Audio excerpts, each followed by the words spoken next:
आओ खुदाया कथे आही ॾाढा जबरजा ॾिख ॾिसी वञो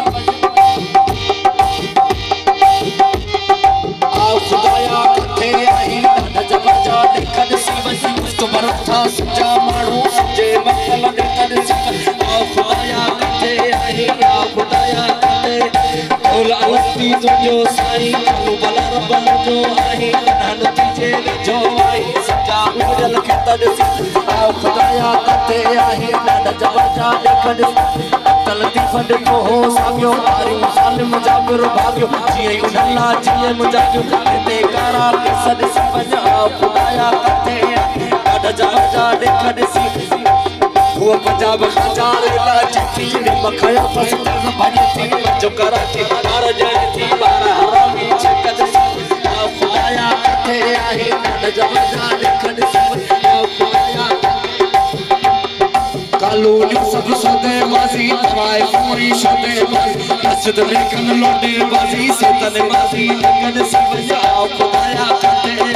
ॾाढा जबरजा ॾिख ॾिसी वञा लतीफ़ ॾिठो हो सारियूं ज़ालिम जाबिर भाॻियो जे बदला कीअं मिला हिते कारा केस ॾिसी गीता अनल हक़ दुआ ॻायो शर्म मयत खे शर्म ना ज़ुल्म जो शैतान करायो मथ जवादर खे त ॾिसी मथ जवादर खे त ॾिसी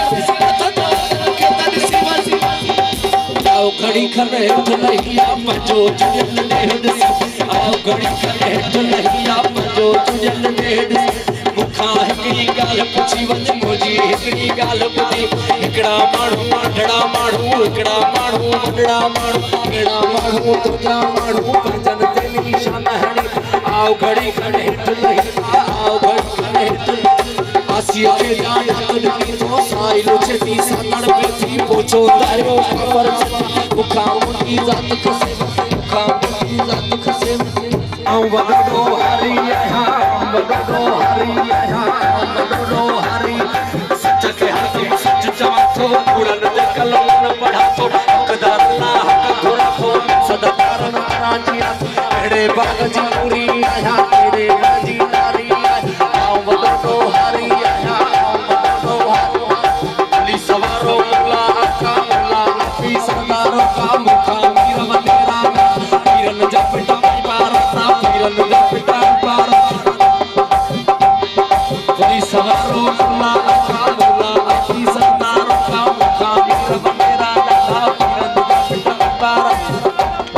हर को ते आकड़ जितो छत मारियत हारी आया वडो हारी आए जमाना थो आकड़ जी मुखे हाय समझ न दूर जनेरी तो जी यार में